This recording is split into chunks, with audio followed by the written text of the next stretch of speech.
Hey everybody. Hi everyone. Welcome to Transformation Tuesday. This is Reclaiming Me, where we launch a war on trauma. How's everybody doing out there? Just a recap about last week, we talked about love. Can you hear me? Because I can't hear anything in my headphones. So I'm going to go ahead and give me 2 seconds. I'm going to reset these real quick.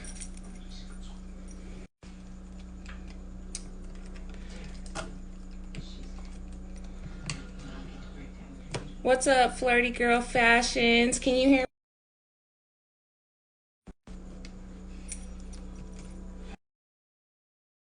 Having some technical difficulties. I want to make sure you can hear me and I can hear you.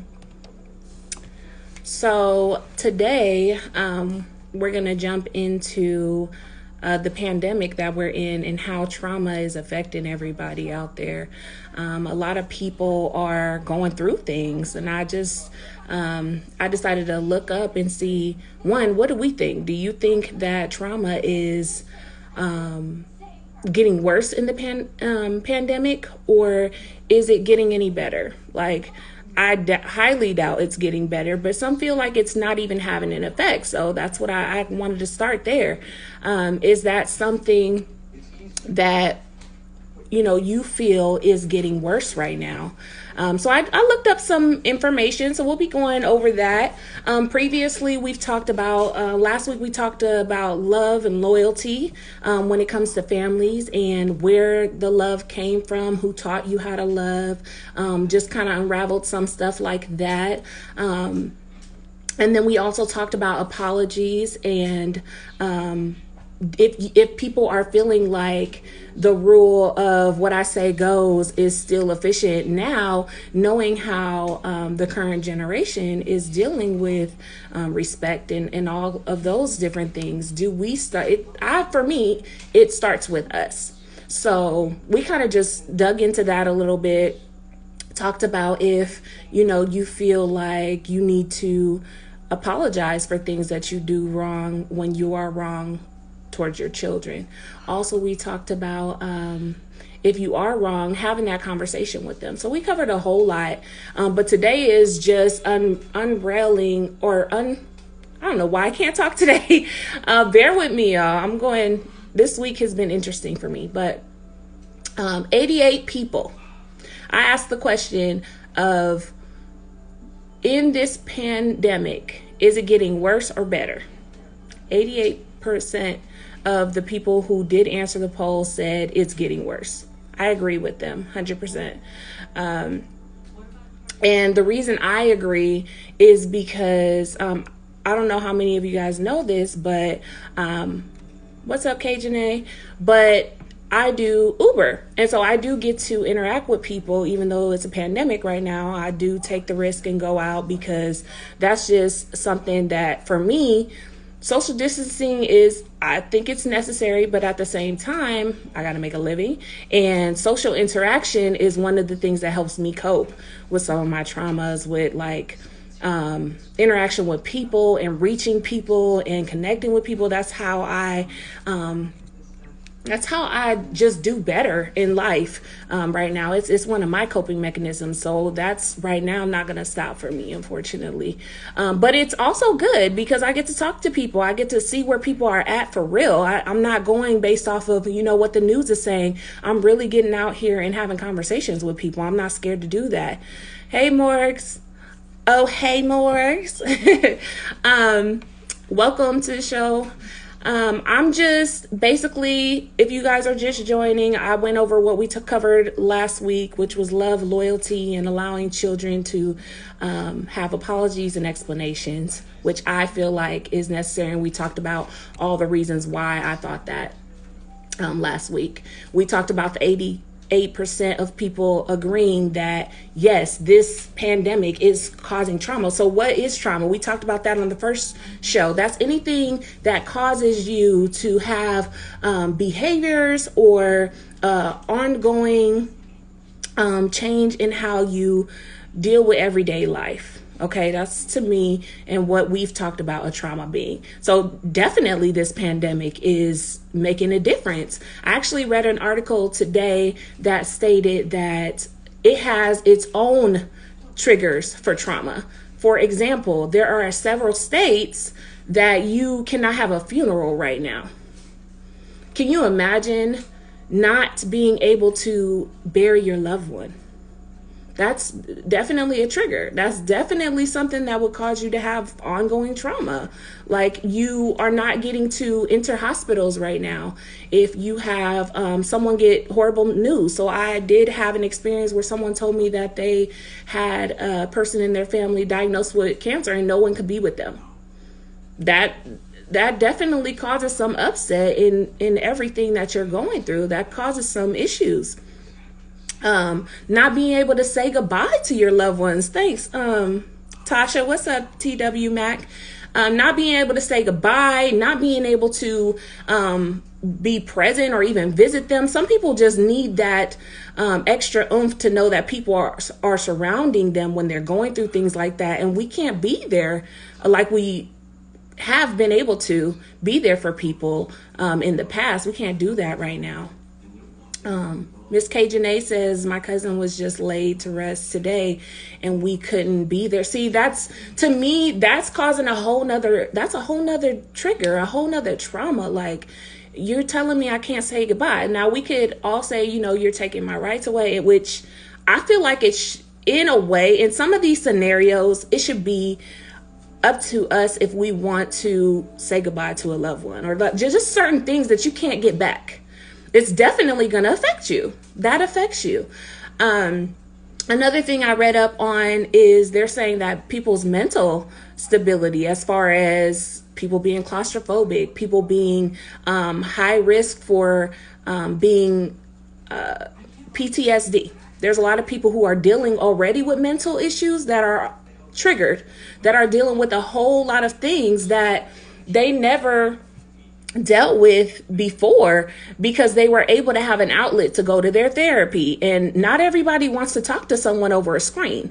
So of course, people are dealing with things that, they have to come out from. And my thing is, when this is all over, where do we start to rebuild?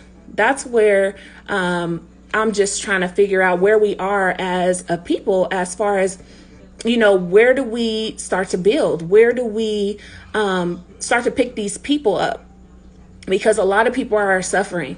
Being in the house is not just it. It's not being selfish because you can't cope with being in the house 24/8. People are losing their minds.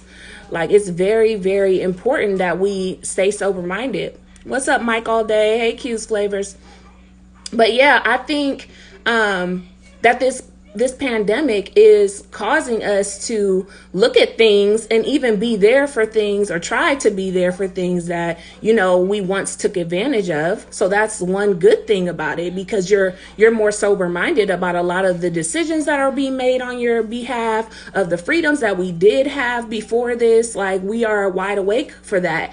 But also, we need to be prepared to rebuild, because right now we're not in a good state as far as trauma is concerned. There's so many articles. There's so many people looking into the tolls, so many that we can't, everybody is inside now. You can't get I was trying to get statistics and I couldn't get those, because they're saying it's ongoing. Of course, there's the existing, but they're saying a lot of people are going to come out with PTSD after this. A lot of people are going to be overwhelmed with the amount of trying to cope in the things that have happened during the pandemic, losing people suddenly the way we are. Like we talked about earlier, for those who just joined, not being able to be at a service, or having to watch a service online. There's just certain things that you can't do during this pandemic that are going to affect people. So in the comments, what do you guys think? What are some other things that you feel or you believe have gotten worse during the pandemic, or that will get worse when it's over? And where do we start with rebuilding? What are your thoughts on that? As the comments start coming in, I'm gonna just jump into my next topic. And basically what I asked was, what were some of the positive things? Because I don't want to just dwell on all the negative. I want to know how people are coping. How are people getting by? What are the good things that are happening with people having to stay inside and become more aware? What are people preparing for? I had someone say, I was able to save some money. That's awesome. Don't go out here and get this $1,200 and just blow it and then be sitting here like, what am I going to do now? No, be sober minded. Like, think through things. Be careful with how you're spending your money right now. It's important to do that. So I'm glad somebody's able to save money. If you weren't able to do it before because you had so much freedom, hopefully it is a time where it makes you slow down and not spend a lot. And also, like, have a nesting egg in case something or even this continues. It's very smart to save your money right now. Someone also said dependency in God has increased. Of course, everybody is willing to say, I praise God, I read my Bible, I do this, I do that. But right now, for me, I know that 10% that I was given out of my wallet has turned into 10%, which is 2 hours, 24 hours. It's 2 hours and 40 minutes. That's 10% of God time that you should be given right now. You got that time. Can nobody tell me they working so many hours right now, other than health workers, because I know they're killing it right now. But if you have time, if you're sitting at home and you are a Christian and you're a follower, why aren't you in your Bible? Why aren't you picking up the word instead of yelling at? I've actually seen people who I know as Christians yelling at people in the store. It's changing people, y'all. Or it's bringing out their character, one or the other. Because I see people yelling at people, about their space and things like that. And we have to remember, we still got to love on each other. I understand from a distance, but don't be cruel. Don't be out there just cussing people out because you feel like it's a thing to do. Another person said more self-awareness. People are becoming more self-aware of themselves, learning who they are again, taking the time to get alone with themselves. People are also checking in on their peace, being more creative and like doing things like painting and different things like that, being more creative, getting into their talents. The last thing that someone says is being a full-time parent, which is remarkable, because when you're giving your kid time, there's nothing in this world you can give to a kid that's more valuable than time. If you are doing that right and you're instilling in your kids right now, kudos to you. Like, everybody should take the time and get with their kids right now and be developing them and making sure they're in a good headspace and checking in with them. All right, let me go through some of these comments so we can check up on what's up. Elle says, I'm thinking about the impact on the kids. And that goes to, she's talking about how it's going to affect the kids, the pandemic, when it's done, or even currently. Miss T.W. Mack says, definitely trust between healthcare workers and patients. Yes. I mean, I feel like that's so important. I know that healthcare workers are busy right now, and I know they're stressed, and I'm just hoping that that's not affecting their ability to, still care for their patients in the, correct way, especially since they're away from their family members. I know a lot of great healthcare workers that are like so happy just to be able to care for these people, and I applaud you guys. Elle says, been heating about parents losing patience with their kids or aren't even spending time with them. Yeah, if you don't realize where we are and you still don't spend time or give the time to your kids, I'm sorry, but I feel bad for that person, because by the time you realize, the kid definitely knows, because the kids are home right now. So they are paying attention to everything. Don't ever think your kid's not paying attention. And being around them, and practice your patience with them. Practice your patience. Learn how to have a little more TLC. having that time with them, learning them a little better. I mean, now is the time. TW Max says positive, build stronger relationships with your immediate family, spouse, kids, etc., and save money. So that's how she is staying positive. And that's awesome. Like, yes, those people who are your foundation, make sure if you see changes in them, if you see them stressed out, make sure you checking on everybody. As far as family, if you have the family platform where you can grow or mend some things, then do it. If you can't, like, do the best you can, and just, if anything else, then just separate yourself from the drama so that it's not overcoming you. Because honestly, we have a lot to deal with, and if people aren't ready, then it's okay to take time and just heal for yourself as well. Miss Cajun A says thank you to TW Mac.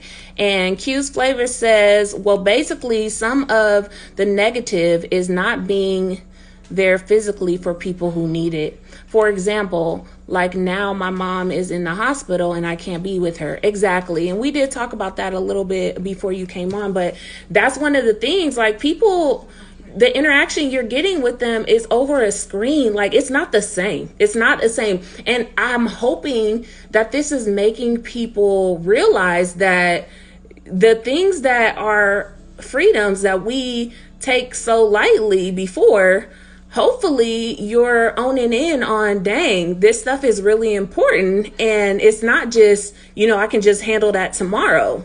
No, because we literally went from being able to do whatever we wanted to now we can't even go to the hospital and check in on on people who are suffering, people who are dying, people who are getting horrible news of cancer and other things, among other things, and probably terrified because they are in a hospital with this coronavirus going on. Like, put yourself even in other people's shoes and do what you can. That's what I would say. I know for one of the positive things that it has pushed me to do is support small businesses more. I own 2 small businesses. And for me, I watched a lot of my friends who had small businesses struggle.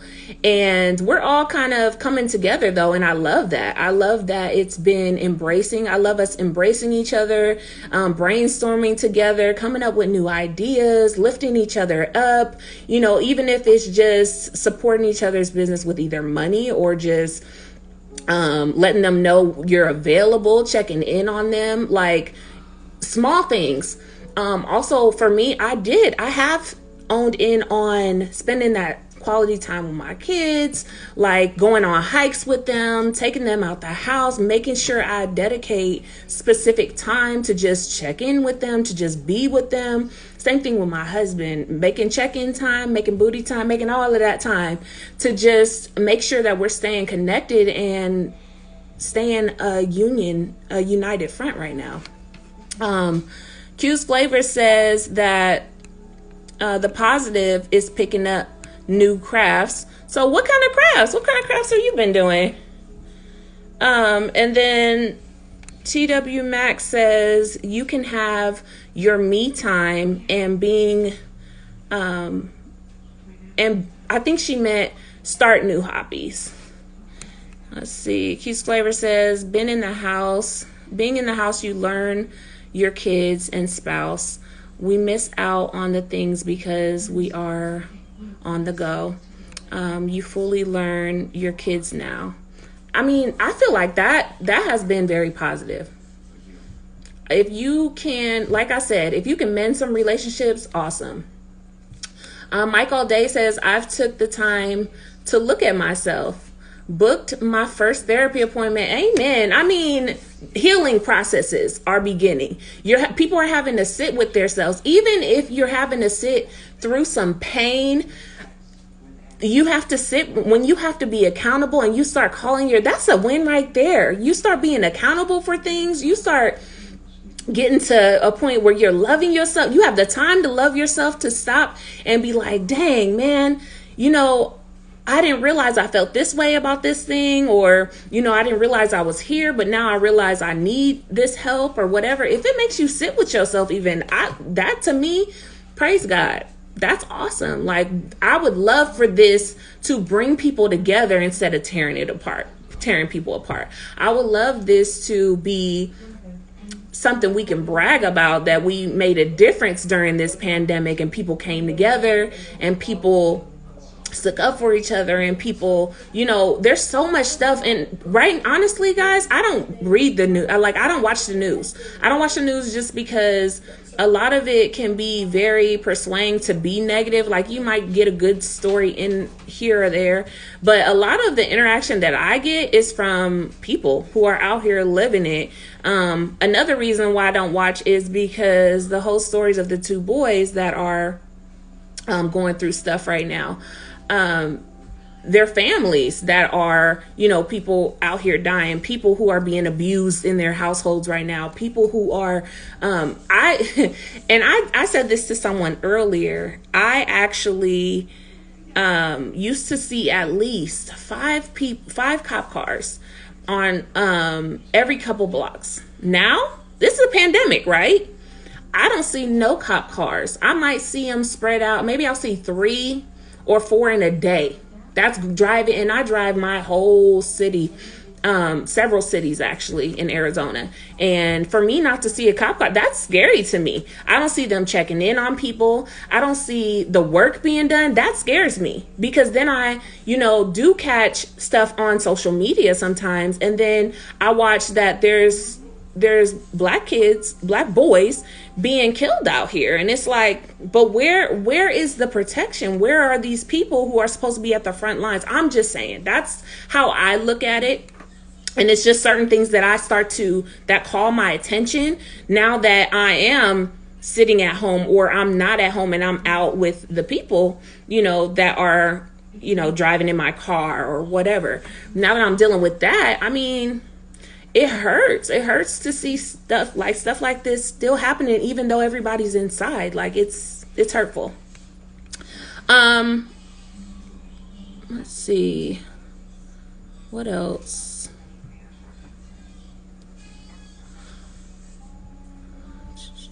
Oh, Q's Flavor says, for him, not a craft, but I have started a new website, so I'm working on that. Awesome. Congratulations.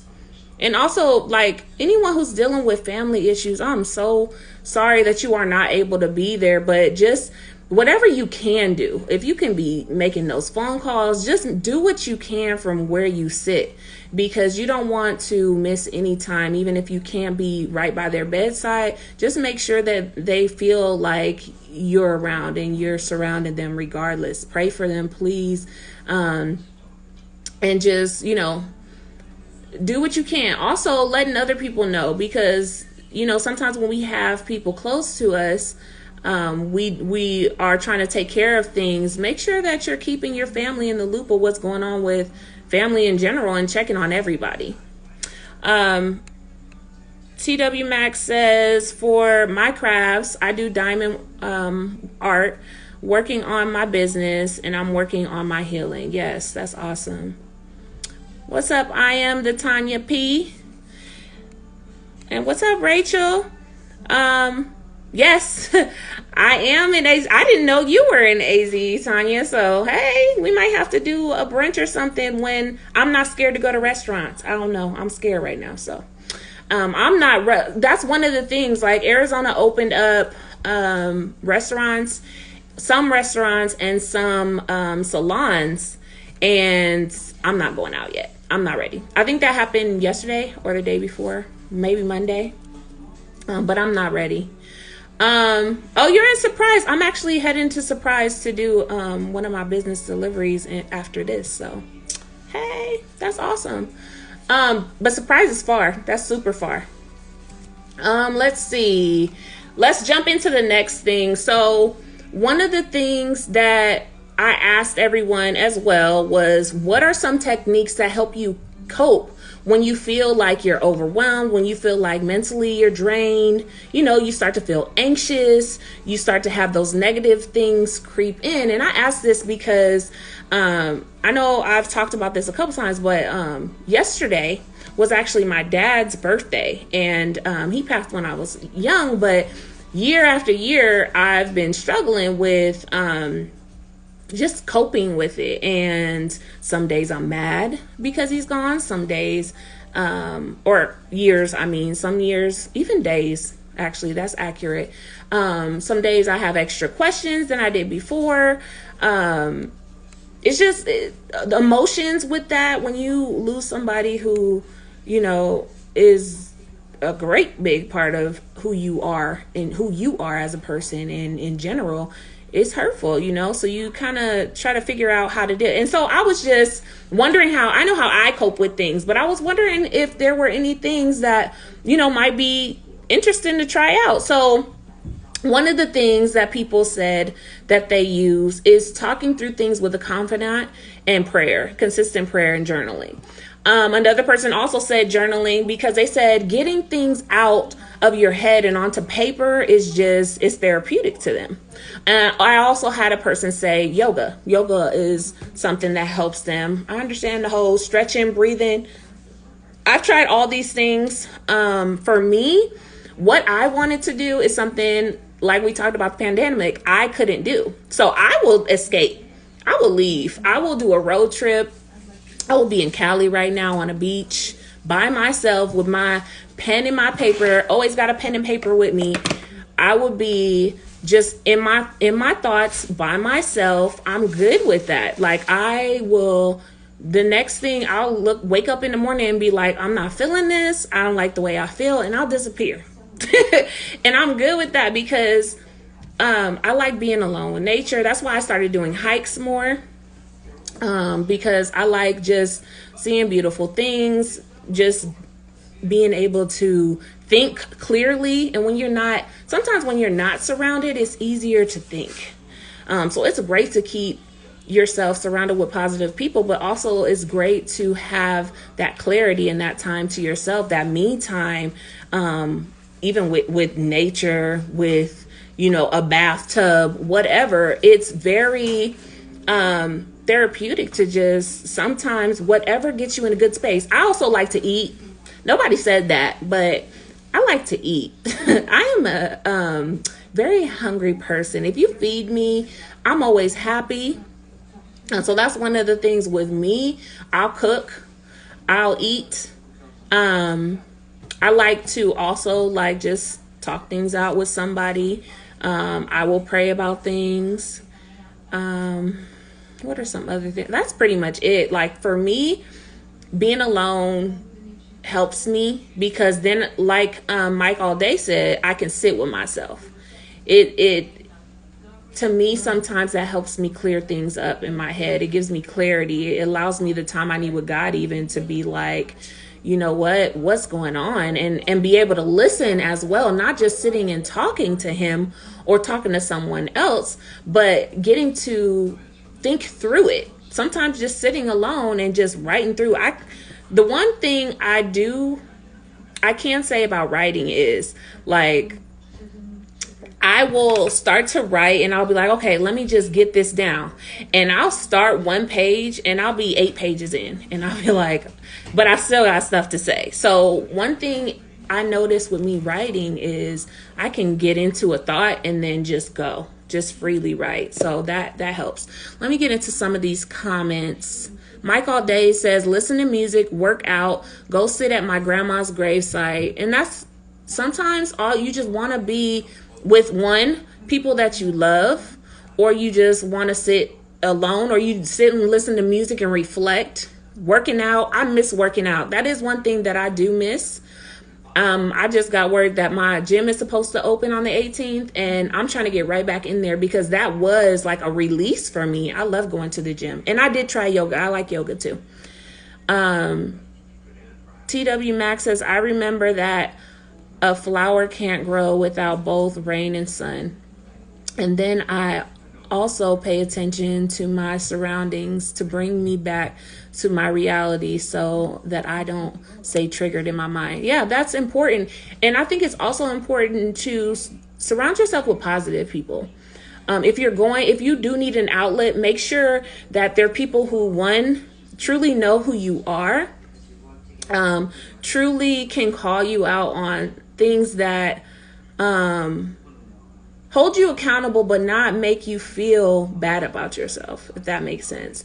And then be honest with them as well. Like, if you're not to a place where, you feel like you can talk about certain things, or you open up and then they I had a comment in here later that we'll go over, but if you open up to someone and then they're constantly putting you down or telling you that what you're telling them isn't good enough or whatever, then maybe reevaluate talking to that person about certain things.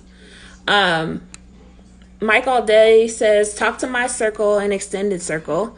L says, music, writing, and my lives. Yeah, and I agree. Like, my lives have actually helped me to just release some of the stuff that I've been holding for years.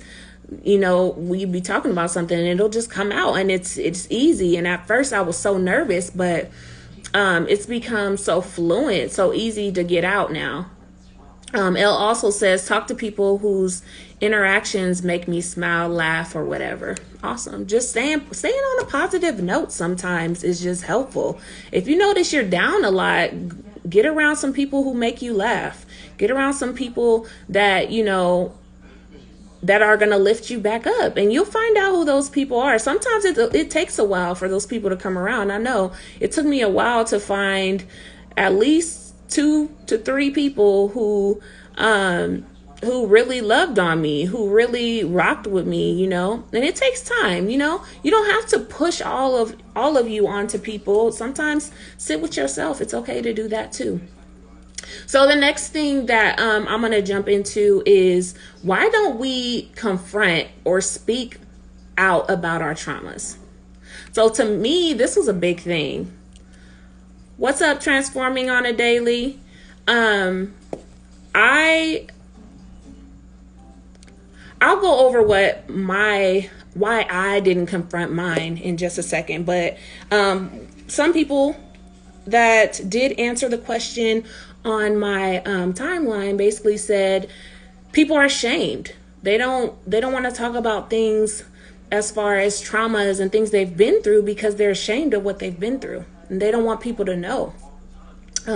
People also said embarrassment, not knowing how to unpack the emotions that they're going through. Some people, they're embarrassed, but they also don't even know how to cope with what they're going through. Sometimes when you sit with yourself and you can't even figure out your emotions, it's hard to talk to somebody else about them or even confront them properly, especially like we've talked about in the past, not being able to communicate appropriately, or not feeling like you have a safe space, or not being taught that is a safe space.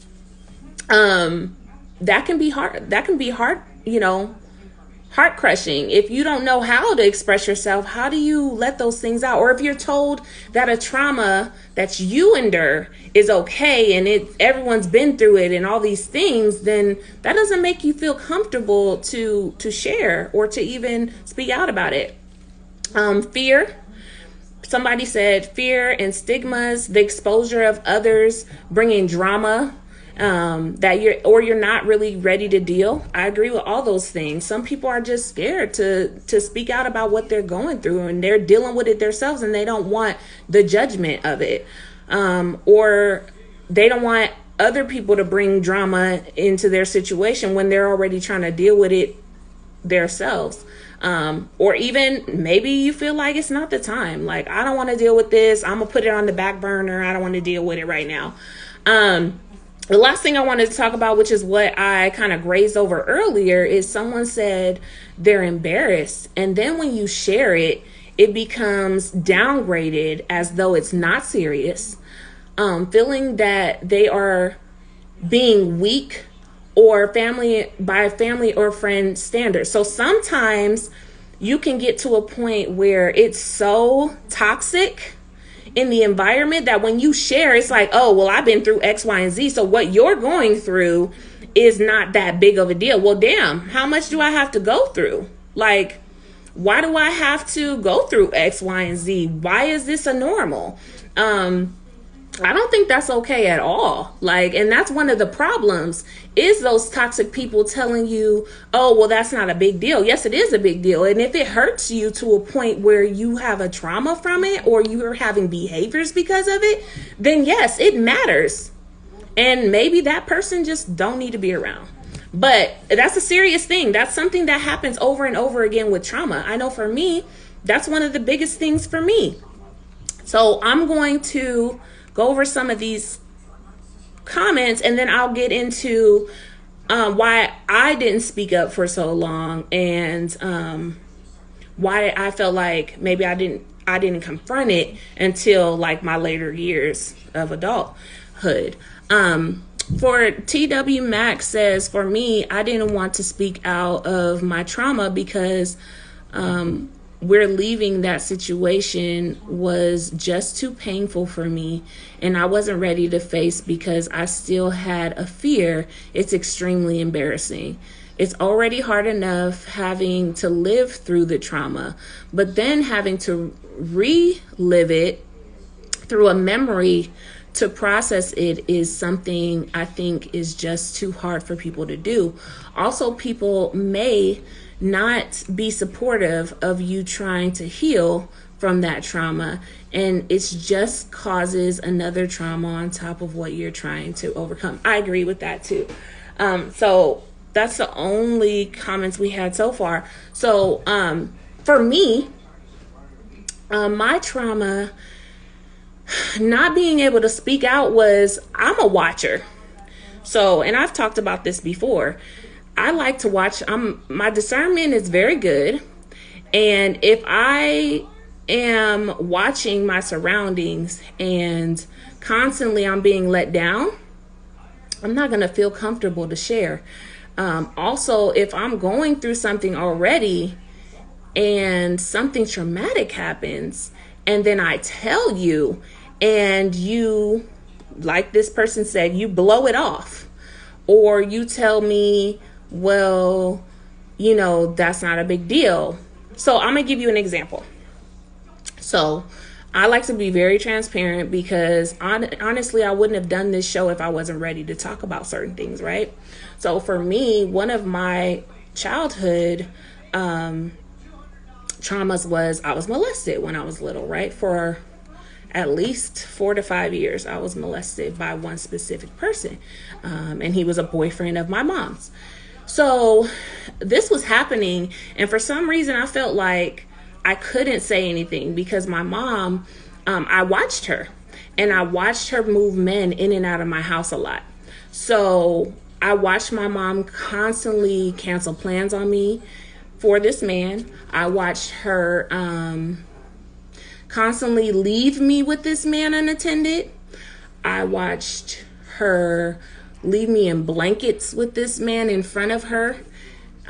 Just weird stuff that I would watch that to me didn't seem right, but it was like, well, my mom must, you know, she wasn't protecting me. So I felt like, and one of the things that would happen is he would always tell me like, well, your mom, you know, I live here now. This is my house. And so you have to, you know, go by what I say. And I felt like that because nothing was showed to me that was different, right? So I would constantly tell myself, don't say anything, because if you say anything, then you're going to end up in the system. Or you already, at the time I didn't have my dad. So you already don't have your dad, you don't have no family, you know, my mom would also leave me with other people. So, or you're going to end up with a family member and for me, even though stuff was happening to me, my mom was my everything. So I didn't want to lose my mom. Like that wasn't something that I was willing to, as a child, let go of in order for me to feel more comfortable. I guess that, I felt like I had to be an adult and just deal with it. That's how I felt. So I feel like it's very important to watch your surroundings, watch your children.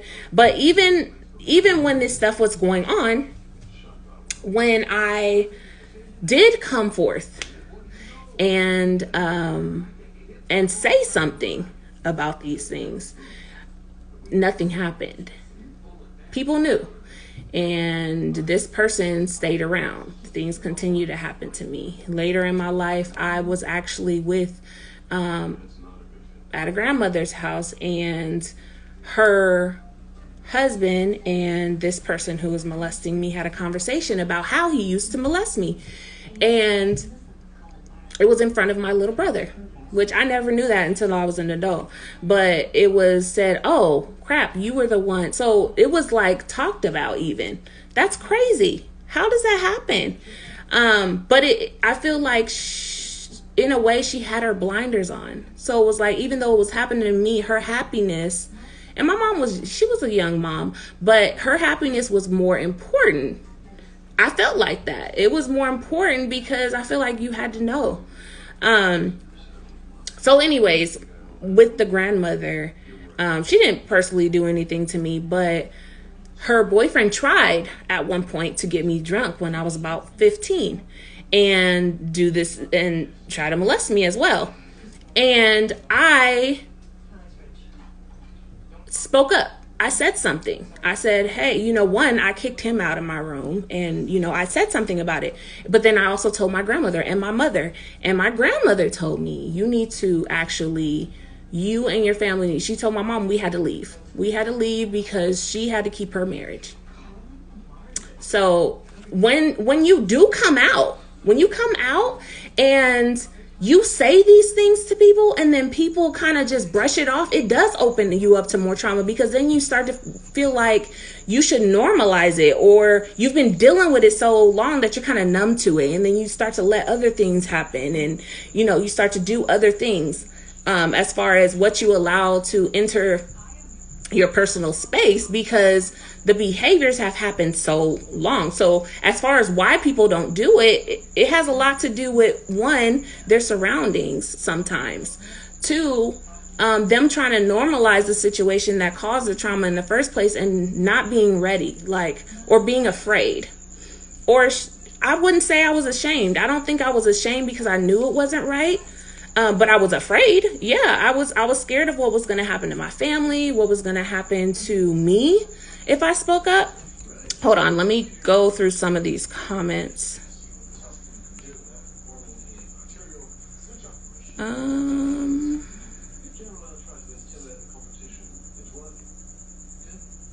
TW Max says, also people may not be supportive of you trying to heal from your trauma, and just causes another trauma on top of what you're trying to heal from. We talked about that.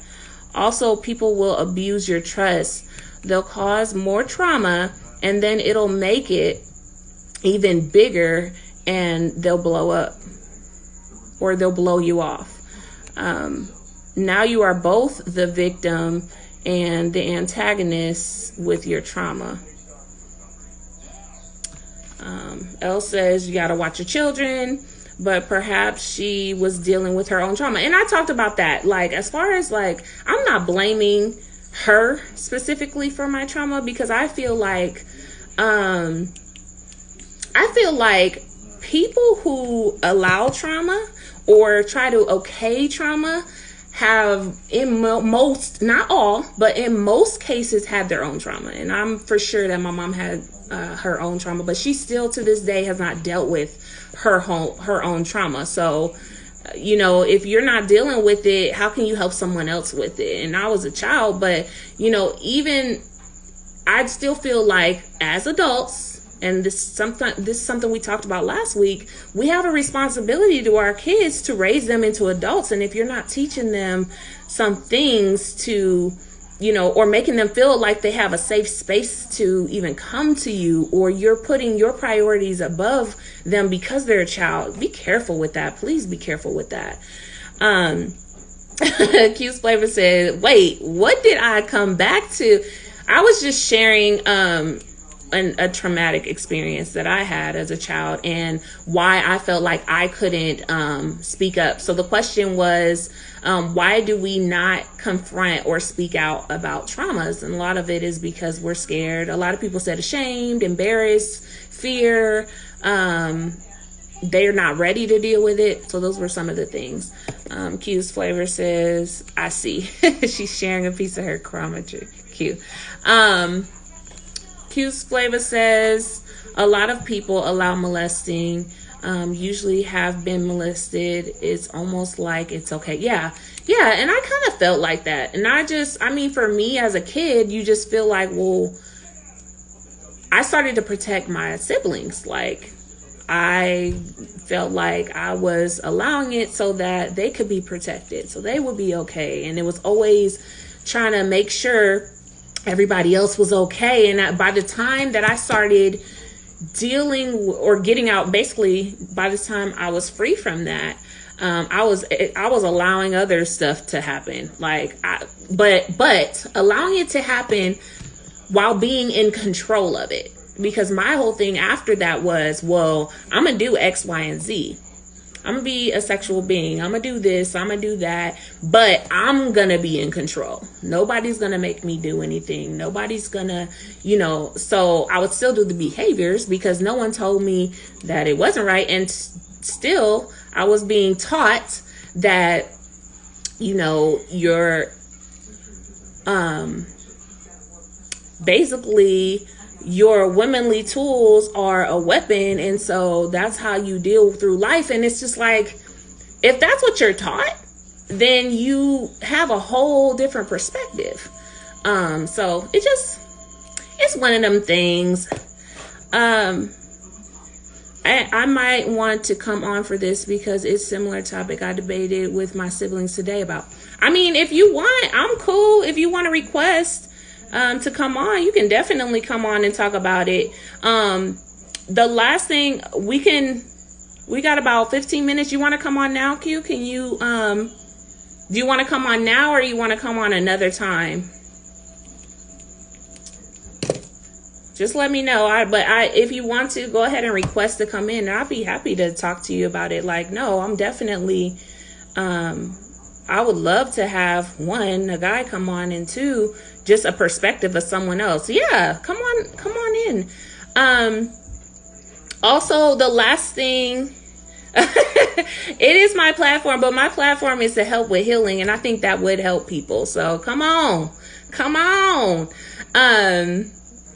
Do you still believe that it takes a village to raise a child? So I think I'm going to save that one for our next topic. And then hopefully I'm going to get Q to come on and have a discussion with me about some of these topics.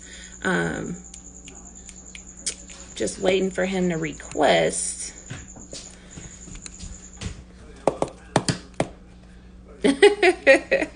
L. No, so yeah, so there, you guys will notice that I will I'm sorry if I get a little real on here, but to me, some people aren't sharing the stuff that they've been through. I'm lucky enough to have healed to a point where I can discuss the things that happened, because at points you have triggers from it. You have anxiety from it. But if you're not dealing with it, then of course you that's another thing. If you're not ready to dealing with it or you're hiding it, then you're not going to want to discuss it. So where you at? I don't see nothing. Yes, exactly. And like I said before, there's a difference between feeling like you're a victim and feeling like you've survived it. Like, I feel like I'm at a point where I've survived it so I can talk about it. It doesn't hold me captive anymore. I do feel very free from that situation. So let's see. I don't know. Where are you at? I'm not getting nothing from Q. Let me see if it'll let me request. I try to request you. Hopefully it works.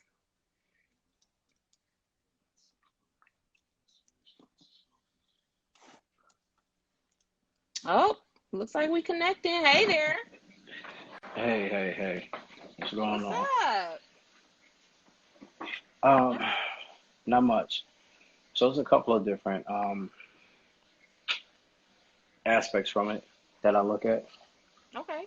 I'm not gonna talk about mine just because maybe when I do my personal profile, then I'll go ahead and touch on things because sometime again, I think one of the things is learning that you actually go through those things, and a lot of Right. us don't realize that. For me, it wasn't until I became grown. Mm-hmm. Then I've heard so many other people's situations. And you're like, wait a minute, so that wasn't right? That Right. you are this age and that person is that age and they manipulated you into a situation. Um, so I know for myself, um, I have a sibling, a brother. Mm-hmm. He's all over the news because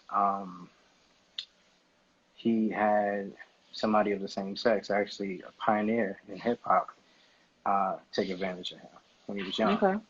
And he has a really big platform now because of it. But the backlash that he got from it, that's the unfortunate part.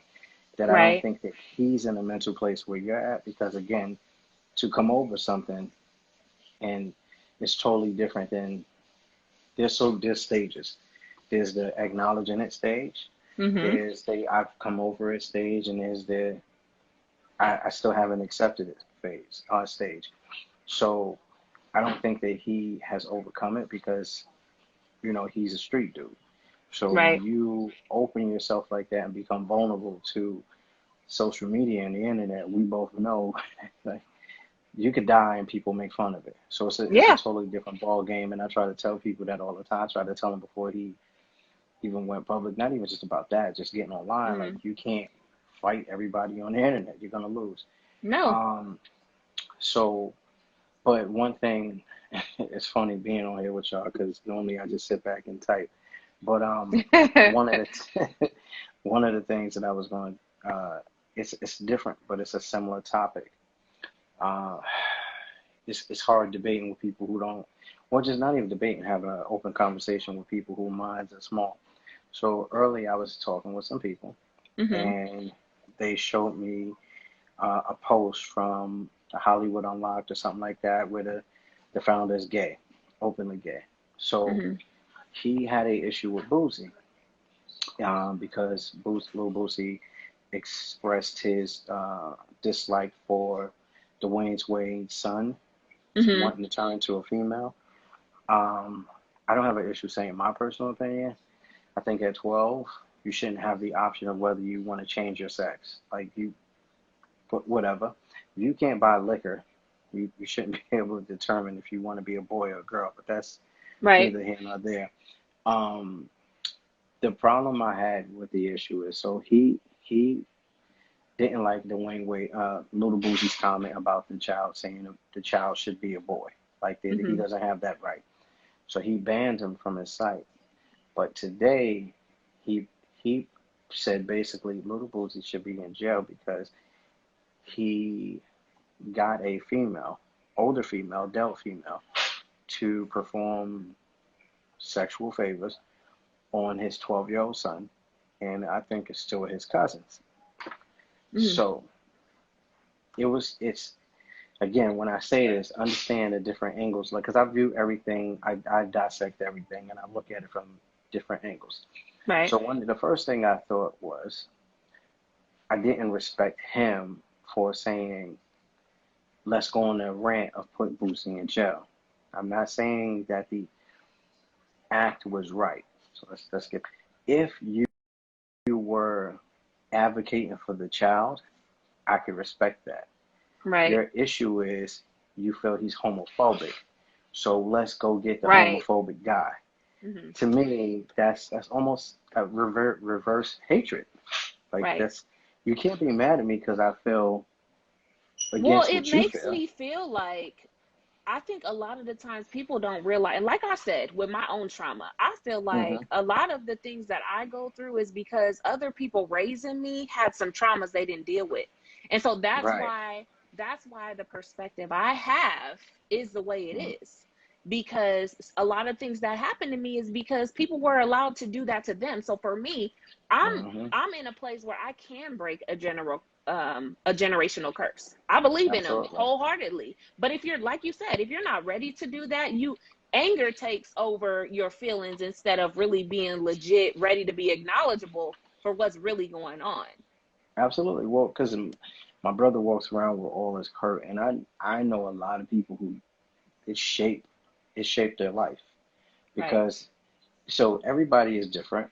I know I've been through traumas, and for me, um, I don't know. The way I look at life, like I could be mad at you about the most serious thing, and then 20 minutes later, I'm past it. So I've learned, like for me, unless you physically try to harm my family, like that, that my temper goes to a million. Right. There's no calming me down. But most, even when I look back, and most people are like, well, why are you not this and why are you not that, and even the traumas and stuff affect me. So it affect me in a negative way.